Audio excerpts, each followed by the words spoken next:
Nessa exposição temos dois temas principais. O primeiro tema é a cara e a casa. A cara é essa montanha surpreendente, essa silhueta impressionante, um dos monumentos mais magníficos da natureza. Esta caraça que deu o nome ao que é hoje a Reserva Particular do Patrimônio Natural do Santuário do Caraça. É uma propriedade da província brasileira da Congregação da Missão, que é mantenedora do nosso Colégio São Vicente de Paulo, no Rio. O Caraça está na transição entre a Mata Atlântica e o Cerrado, mas boa parte de suas matas foi vendida, foi transformada em carvão para as siderurgias da região. Primeiro na década de 1930, para pagar a primitiva estrada, e depois para ajudar a pagar os empréstimos federais com que foi possível construir o nosso Colégio São Vicente. Por isso, esse colégio tem uma dívida moral muito grande para com o Caraça. As excursões que organizamos, levando alunos, professores e pais, visam despertar o respeito por aquela natureza, por esse mundo maravilhoso que Deus nos deu e que nos encarregou de cuidar como um jardim do paraíso.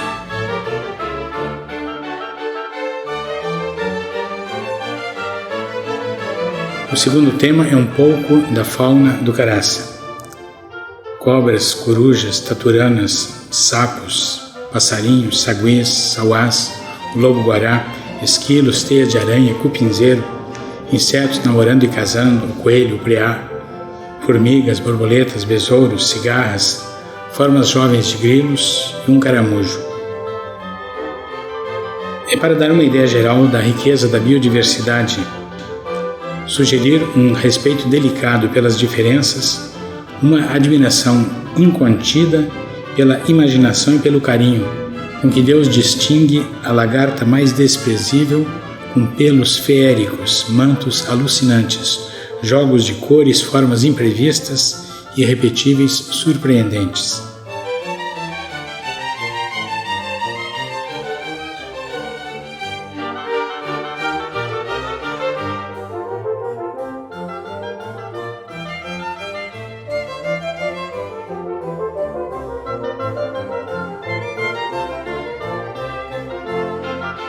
Com as plantas, o fotógrafo tem mais sorte. Se o vento agita as folhas e as flores, em geral as árvores não saem voando como os passarinhos.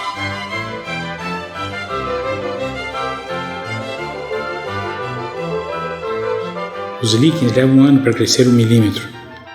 Dá tempo de a gente focalizar perfeito e clicar com calma. Já os passarinhos, nem as taturanas colaboram se você não sopra forte em cima delas. O besouro termina o serviço e vupt. Mas entre os pôsteres eu pus também um pouco da flora, que é o tema da próxima exposição.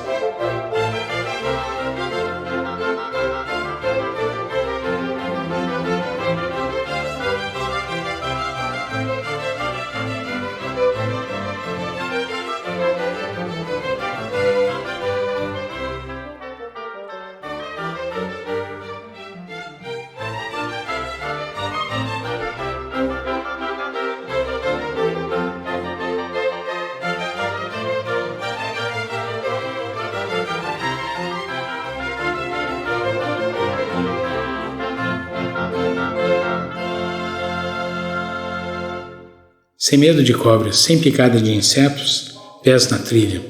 Eu vou na frente.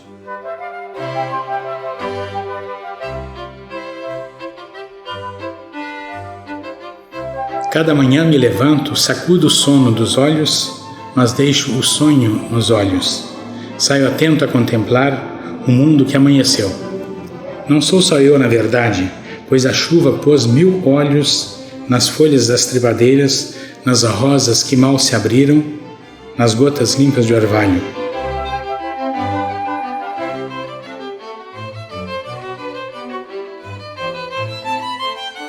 Eu vejo o mundo e sou visto, mas não sei se as coisas veem em mim as coisas bonitas que eu vejo e invejo nelas. Nem sei se me fotografam. Como é a memória da água? Como é a inveja da pedra? Como é a saudade da chuva? Como é a dúvida da sombra? Como é a alegria da luz?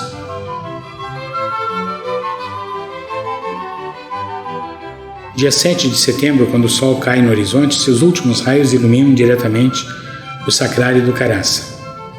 No solstício do inverno, o sol vai iluminar São Francisco das Chagas, padroeiro secundário da igreja do Caraça. No solstício do verão, a última luz do sol vai iluminar São Vicente, nosso fundador e protetor. Quando posso, chamo os alunos e os turistas para juntarem sua homenagem à do sol e do universo inteiro ao nosso Criador. Guiá Junqueiro escreveu: Deus ordenha a lua para dar leite aos lírios, Deus golpeia a aurora para dar sangue às rosas. De onde Deus tira as cores do pôr do sol? De onde as das orquídeas, dos cogumelos, das borboletas, dos beija-flores? De onde o menino tira o som da sua flauta? De onde nasce a risada? De que país vêm as lágrimas? Onde nascem e aonde vão as estrelas cadentes? Onde se escondem os ecos? Quando a água seca, para onde vão os reflexos? Tudo isso eu procuro.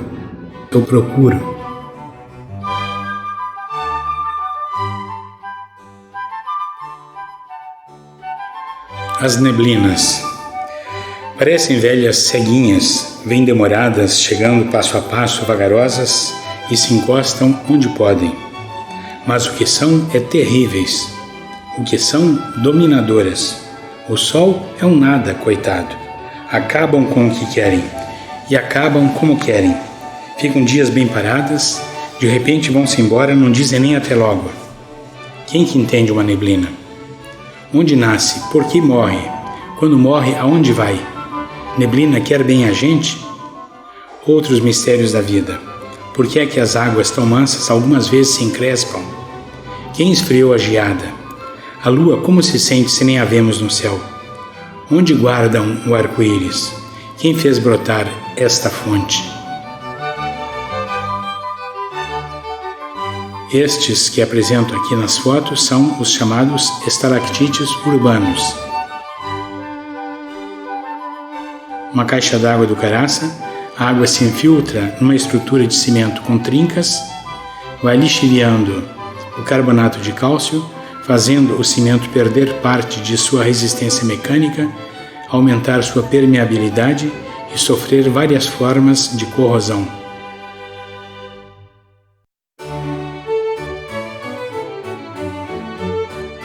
Seis tipos de primatas vivem nos matos do Caraça. 3 tipos de saguis, um bugio, um macaco-prego e o guigó. Os micos furam a casca de uma árvore para comer a resina que escorre. Nessa árvore fotografei um bando de outros aproveitadores, um beija-flor, uma cambacica, uma borboleta, 2 tipos de besouros, uma mosca, abelhas domésticas e arapuás. O tipo de guigó ou sauá que existe no Caraça é o Calicebus nigrifrons, que pesa 1,3 kg e vive de insetos, frutas e folhas. Gestação de 155 dias, um filhote cada ano. Os grupos em geral são 5, o pai, a mãe e 3 filhotes de idades diversas. O sauá que fotografei estava morto no asfalto, sem sinais de atropelamento. Seu olho imensamente aberto me deixou transtornado. Quando levantamos do asfalto não havia sinal de sangue, apenas um pouco de umidade, podia ser saliva, mas senti que tinham sido lágrimas. Os teus coquinhos são doces, mas os teus gestos são mais. Tão pequenino e me levas por toda parte onde vais. Fotografei 2 coquinhos roídos por um esquilo experiente que rói em 3 direções. Faz um triângulo, tira a tampa e come tudo as 2 partes da polpa. E 2 coquinhos de um inexperiente. O pobrezinho rói em várias direções, gasta muito mais tempo, faz um buraco menor e não consegue comer toda a polpa. Com o tempo, todos eles chegam a aprender a técnica devidamente.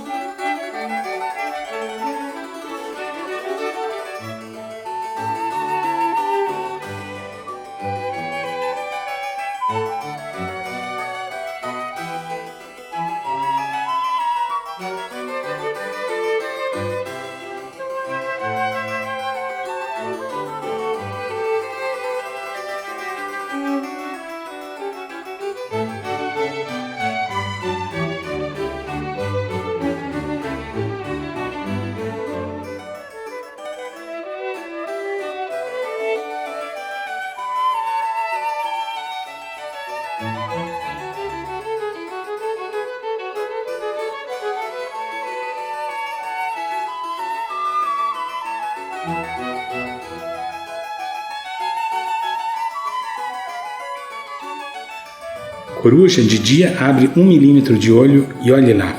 Este novelo fofo de penugens esbranquiçadas é um filhote de coruja. O bico forte indica que será um caçador feroz e um predador voraz. Será filho deste caburé que fotografei preso no museu, batendo-se contra os vidros? Foi emocionante ver o nascimento desta cigarra. Os machos cantam para atrair as fêmeas. A fêmea é fecundada, põe seus ovos sobre as folhas, nascem as larvas que descem ao chão por fios de seda que tecem. Quando as ninfas atingem seu desenvolvimento completo, cavam a terra em direção da luz. Agarram-se em troncos, ficam imóveis até que a pele úmida se seque e possam começar as torções das costas, que se rompem, e é por aí que nascem as cigarras. Saem amarrotadas com as asas dobradas. Engolem o ar, pressionam para dentro das nervuras das asas, enchendo-as e endurecendo-as, como fazemos com as bolas de futebol ou com o pneu das bicicletas. Quando as asas estão duras, abanam-nas lentamente para secá-las por completo e estão prontas para acasalar-se, reproduzir-se e morrer em seguida. A exúvia é a casca de onde saiu a cigarra. O povo diz que uma cigarra que estourou de tanto cantar. Na exúvia, reparem como são fortes as primeiras pernas ou patas com que deve cavar o solo, ir de raiz em raiz e depois emergir à luz do sol. Já a adulta não tem necessidade de pernas tão fortes, por isso as pernas da cigarra são todas iguais, as 6.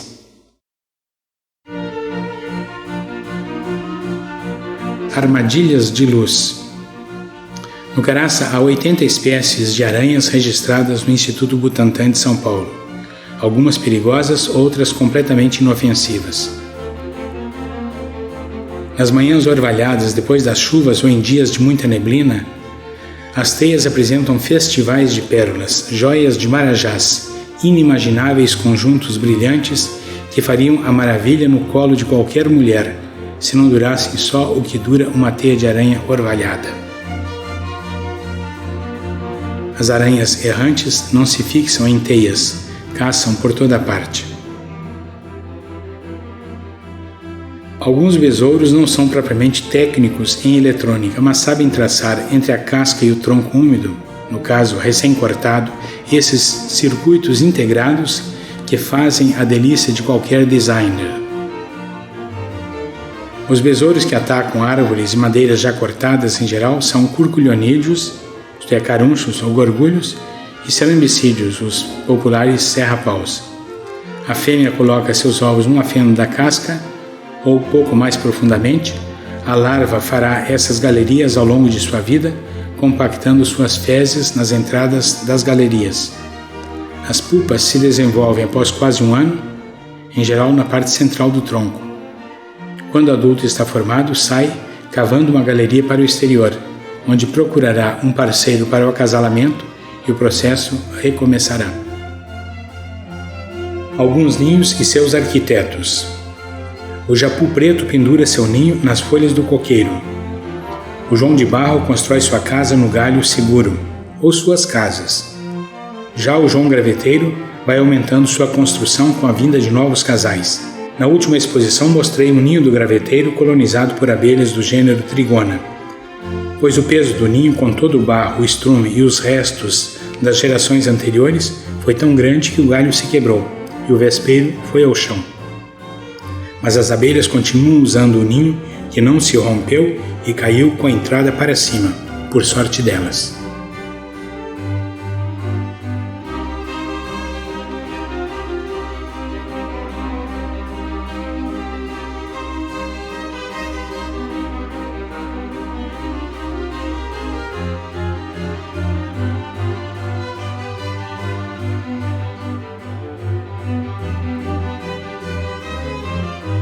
Ao lado do rastro do lobo, o de um felino de pequeno porte. O rastro do lobo é inconfundível, a almofada, os 4 dedos e as unhas claramente marcadas. O felino pequeno pode ser um filhote de onça parda, sussuarana ou uma jaguatirica. Ultimamente no Caraça têm sido vistas algumas onças pintadas. Nas trilhas, vêem-se rastros de antas, guaxinins, iraras ou lontras, esse de 5 dedos, na terra preta de perto da cascatinha. Quando algum turista pisa os rastros de animais que estão no caminho, assinalando a presença mágica e misteriosa deles, costumo dizer que encontrei também rastros de burro. Perguntaram: aqui tem burro? Respondi corrigindo o português: não há, mas vem. Não é sempre que o fotógrafo tem a oportunidade de estar ali quando começa a corte dos insetos, seu namoro e seu acasalamento.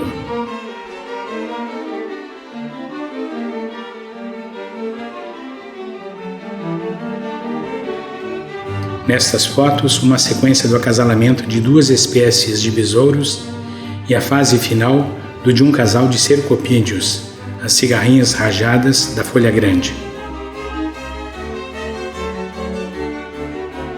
Nas horas mais quentes do dia, num pequeno rego da horta, os passarinhos vão tomar banho para refrescar-se, livrar-se dos parasitas, piolhos e carrapatos. Nota-se a película que cobre e protege o olho, translúcida, embora não transparente. Com o olho assim protegido, o passarinho se banha e atende ao mesmo tempo à chegada de algum predador ou do fotógrafo. Um drama em 3 atos. Esse bem-te-vi estava provocando. O caracará fazia-se de desinteressado. O bem-te-vi passou à frente como quem diz: pode vir que eu não tenho medo. Na terceira foto, o bem-te-vi onde foi? Na realidade, entre a segunda e a terceira foto, não houve tempo de o caracará pegar o bem-te-vi na ponta do galho e voltar para onde o fotografei em seguida. Apenas adiantou um passo e com seu peso sacudiu forte o galho e fez o bem-te-vi voar, que sua vontade de terminar no papo do gavião não era grande. Com um amigo ornitólogo da Universidade Federal de Minas Gerais, estou preparando um trabalho sobre os cupinzeiros, que são pousos de aves, de corujas buraqueiras, de gaviões briguentos e de sabiás cantadores. No topo dos cupinzeiros encontramos com frequência as titicas dos passarinhos, com sementes que acabam germinando e se enraizando naquela terra duríssima que protege as galerias dos cupins. Nas fotos, 2 cupinzeiros dos Nasutitermes que constroem essas pequenas chaminés negras em toda a cobertura. E o terceiro é um tipo que comporta essas aberturas para as trocas de gases e que servem para entrada e movimentação de serpentes e roedores. Esse tipo de cupinzeiros é usado em Minas Gerais em várias regiões para assar biscoitos. João Guimarães Rosa, numa anotação para um romance inacabado, A Fazedora de Velas, menciona este uso curioso dos cupinzeiros. Parece cobra, mas é lagarto.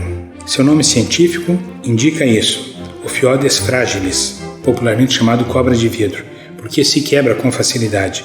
Quando alguém o agarra, muitas vezes deixa um pedaço de sua cauda na mão ou nas garras do predador. Depois, como acontece com os lagartos em geral, cresce outro rabo, às vezes mesmo 2. Vê-se no médio ventre uma pequenina perna atrofiada sem dedos, o que restou da forma primitiva dos 2 pares de patas. Estas serpentes, fotografadas com todo o zoom da máquina. Um colubrídeo inofensivo e furiosas jararacas e urutus. A jararaca de rabo branco se mimetiza entre a folhagem caída e as gramas e fica mexendo a ponta branca do rabo. O passarinho pensa que é algum inseto e zás a cobra nele. O urutu comeu um preá ou um rato grande. Tirada da caixa para fotografia, conseguia dar o bote, que é 1/3 do seu comprimento, apenas com a parte até o inchaço da barriga.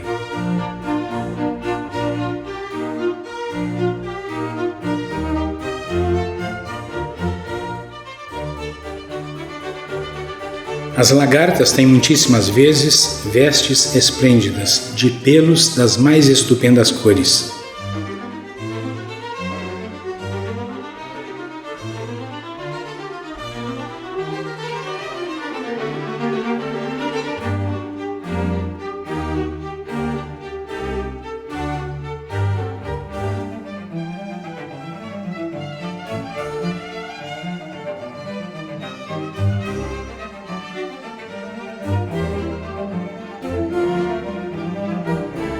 As nuas não têm espinhos urticantes, serão borboletas, depois de passarem pela fase das pupas e se metamorfosearem. Só as borboletas morfos, aquelas azuis espetaculares, têm lagartas peludas.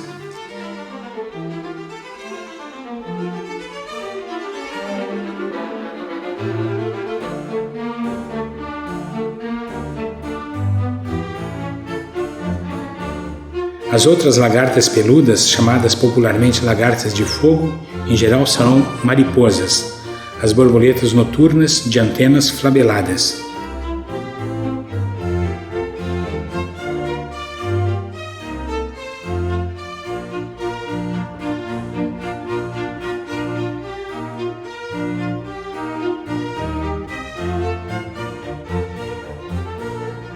Os espinhos que se quebram por contato põe na nossa pele o líquido cáustico das glândulas epidérmicas das taturanas. Vê-las nascer é um espetáculo emocionante.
Caraça, patrimônio natural da humanidade.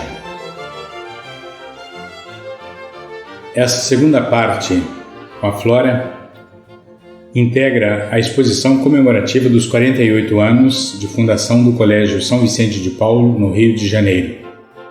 Esse colégio foi fundado para dar continuidade ao Colégio do Caraça.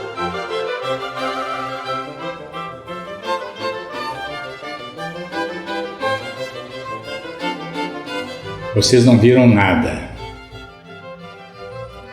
Os anjos se embasbacavam cada vez que Deus criava uma coisa inesperada. E Deus criava feliz os passarinhos, as sombras, a escama dos lambaris, os brilhos de cada concha do caracol ou das ostras, as orquídeas, o chuchu, os ninhos de beija-flores, menina dançando valsa, mãe penteando uma criança. Deus limpava as mãos no manto azul cheinho de estrelas e fazia ainda mais coisas que a gente nem acredita. E os anjos que viam tudo adoravam em silêncio. Já nem louvavam as coisas, pensando com suas asas: meu Deus, e agora, o que mais? Deus olhava o jeito deles e adivinhava o pensado. Já viram tudo? Vão ver. E criou os cogumelos.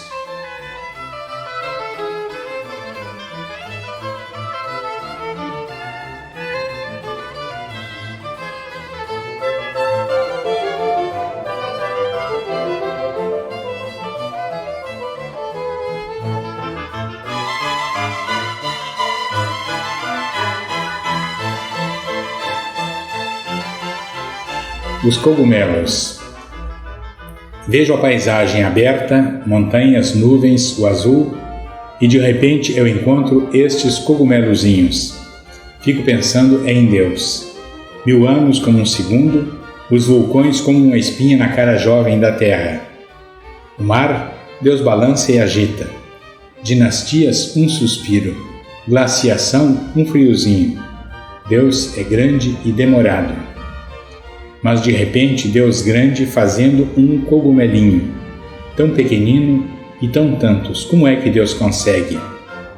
Cria na ponta dos dedos? Deixa as coisas se inventarem? Favorece os mais depressas? Prefere os meticulosos? Sento e fico procurando, fotografando outrozinhos. Faço igual Deus, cuidadoso, valorizando um a um.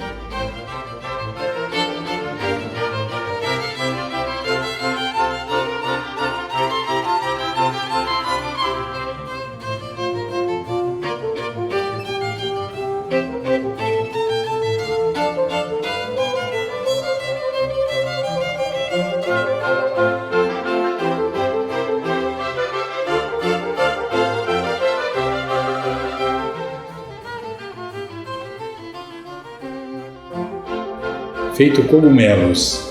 O fotógrafo me pede mais um poema que falta falando dos cogumelos. Até parece que ele acha que os poemas brotam feito cogumelos na cabecinha da gente.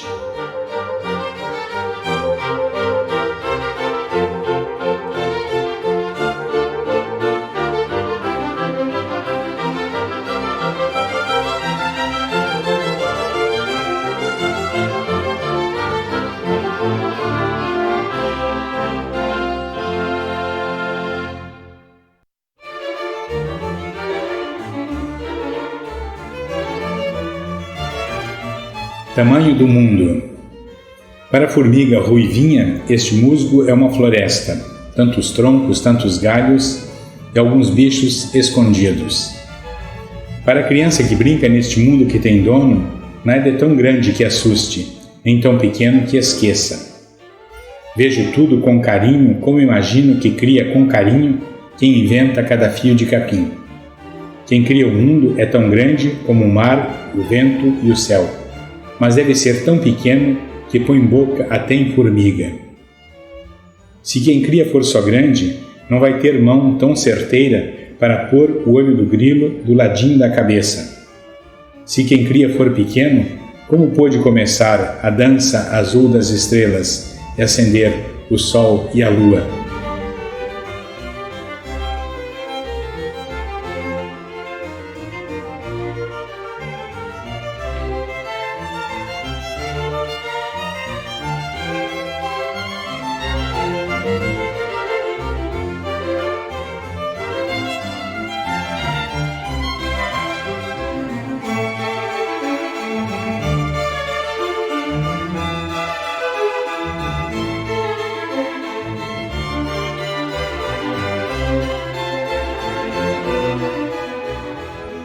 A última pétala se despregou sozinha.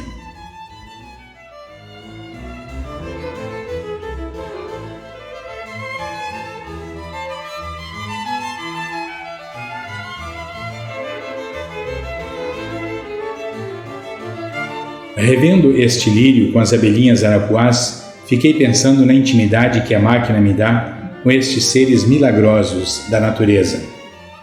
Trago para os amigos estas maravilhas, querendo para todos a mesma admiração, o mesmo gosto no silêncio, as mesmas certezas. Morro de inveja dos fotógrafos, do que descobrem, do que conservam, do que mostram. Penso que Deus para e pelo olho do orvalho fica olhando a cara da gente. Quem nunca teve esta impressão?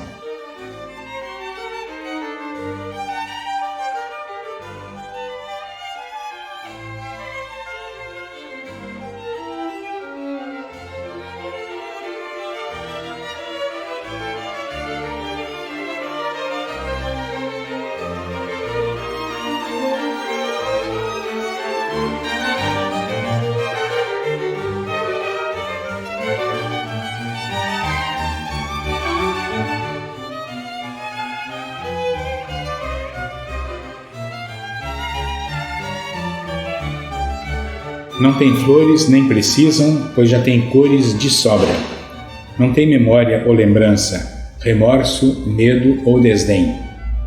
As samambaias insistem em ser simples, mas conseguem ser paralelas, geométricas, umas escadas perfeitas.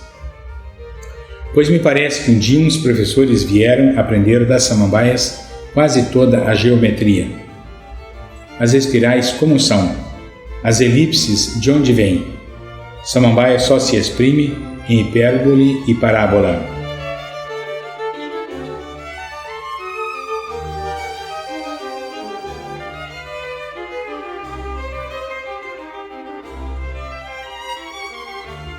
E o que é que cada uma guarda fechado na mão?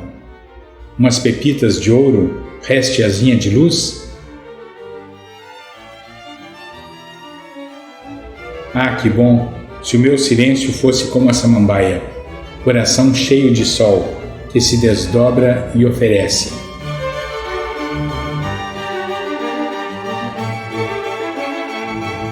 Os soros da samambaia são tantos que nem parecem ser todos úteis.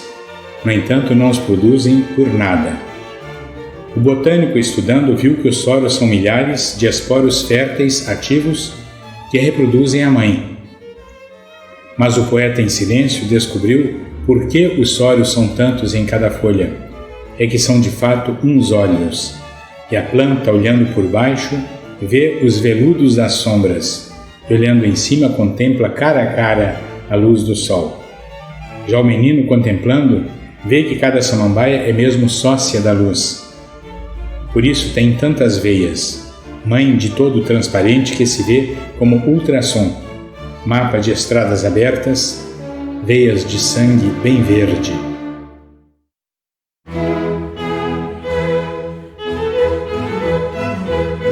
Esta planta é uma samambaia e se chama Schizea elegans.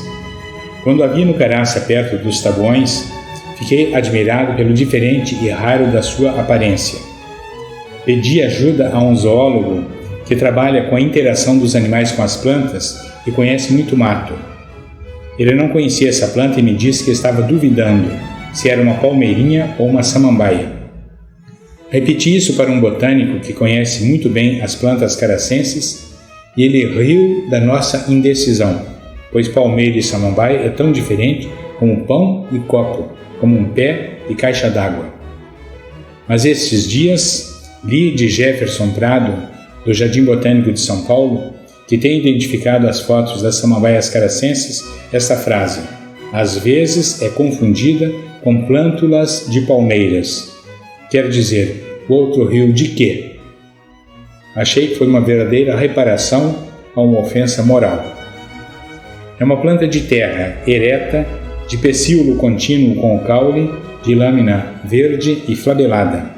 As lâminas férteis terminam em esporangióforos, essas coisinhas marrons e castanhas onde estão as sementes. Pode crescer até 1 metro.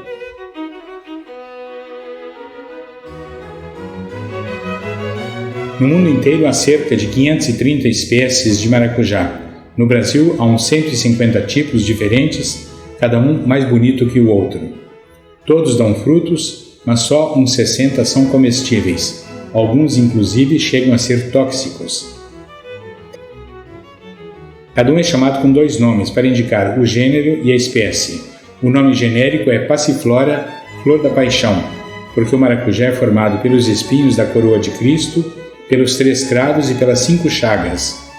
As cores vão do azul ao roxo, do branco ao vermelho, às vezes tudo combinado numa só maravilha.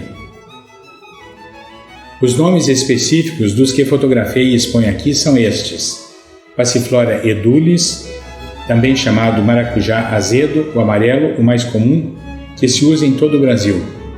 Passiflora alata, o dito maracujá doce, muito apreciado para o consumo. Passiflora organensis, o pequeno que nem parece ter pétalas, só os espinhos da coroa. Passiflora hipoglauca, bastante rara, com cor de rosa muito suave. Passiflora gileki, bem branca. Passiflora capsularis, de flor pequenina, branca e de fruto muito azedo, cujas sementes só as formigas carregam e perdem por toda parte, de modo que a planta brota em tudo quanto é muro e pedreira. Passiflora hematostigma, com os estigmas manchados de sangue, diz seu nome. Passiflora ametístina, esse roxo espetacular, minha última descoberta no Caraça. Passiflora vilosa, de folhas peludas e flores róseas. Passiflora especiosa, extraordinária, vermelha, dessas aqui, a única que se chama pelo que é, bonita.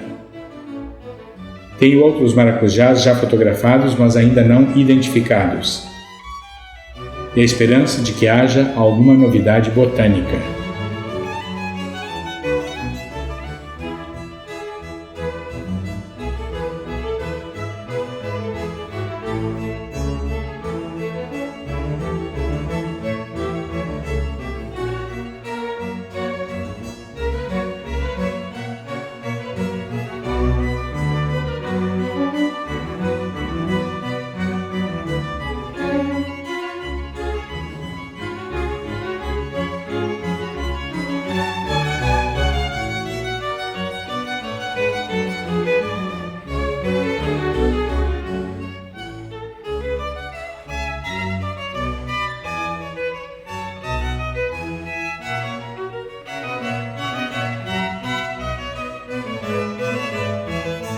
Há lugares extraordinários nas pedreiras caracenses. Fecho os olhos e revejo à minha frente e à esquerda, ou neste paredão, onde só se vêem orquídeas, bromélias, musgos, líquens, imbés, cactos, samambaias e flores, visitadas pelos colibris mais velozes, por besouros brilhantes, por mamangavas peludas, ou comidas por taturanas espinhentas e urticantes. Nesses lugares mágicos tudo é precioso, mesmo o silêncio e a luz, mesmo o orvalho, especialmente a beleza, o futuro, a paz, a harmonia, a fertilidade e, sobretudo, a vida.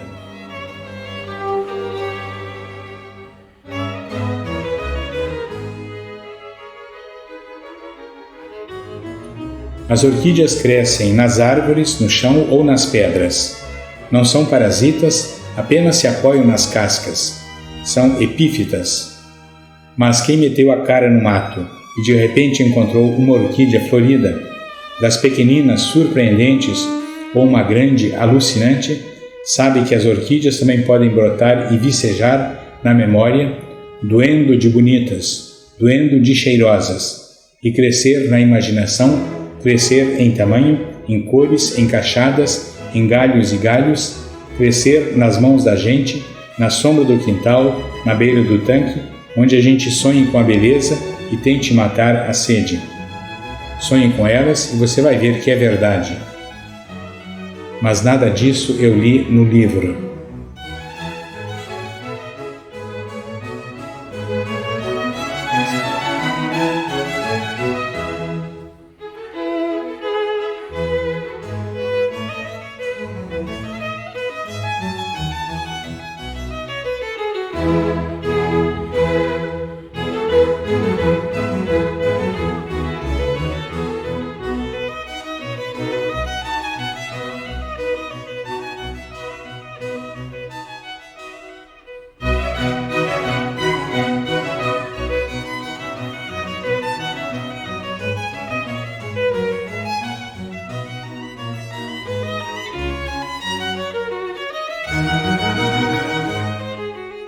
Tantas rosas.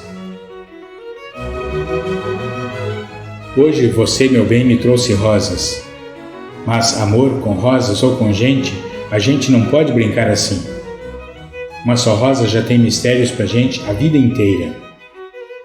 Mais rosas que uma rosa, só na morte, postas com jeito sobre as mãos, cruzadas sobre o peito.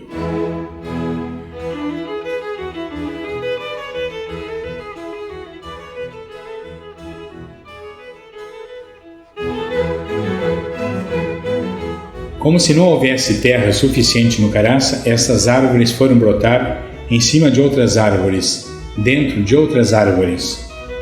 O pinheiro, Araucária angustifolia, nasceu e cresceu dentro de outro pinheiro. A embaúba, Cecrópia ololeuca de folhas claras ou Cecrópia paquistáquia de folhas verdes escuras, está crescendo numa palmeira macaúba, Acrocomia aculeata.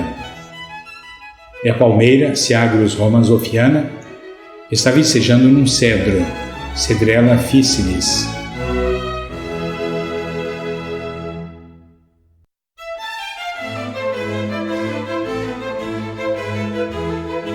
Nosso mundo encantado é feito de sombras, de troncos grossos, de silêncios nas folhas que crescem, de susto nas águas, de riso nas nuvens, das lágrimas do caminho, da esfera impaciente das montanhas, da lua fugindo dos espelhos.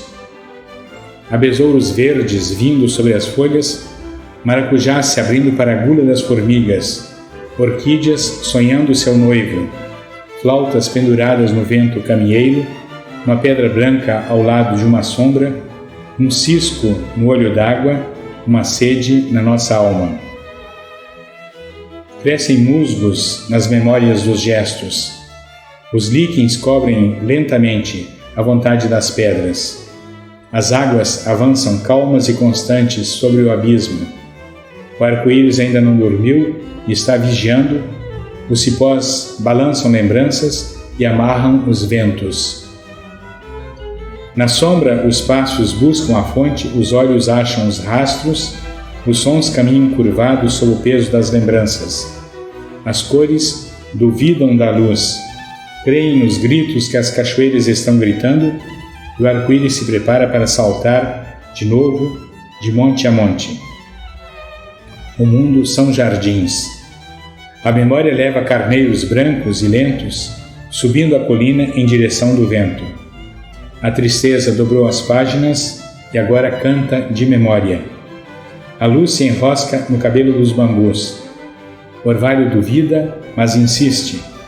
A sombra nega e se trai, depois acredita e conta.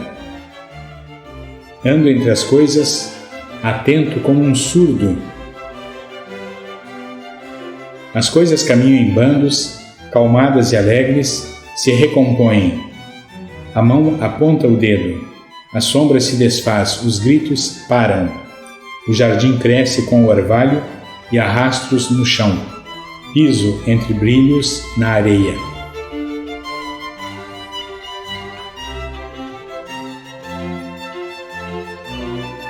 Deus sente o quê?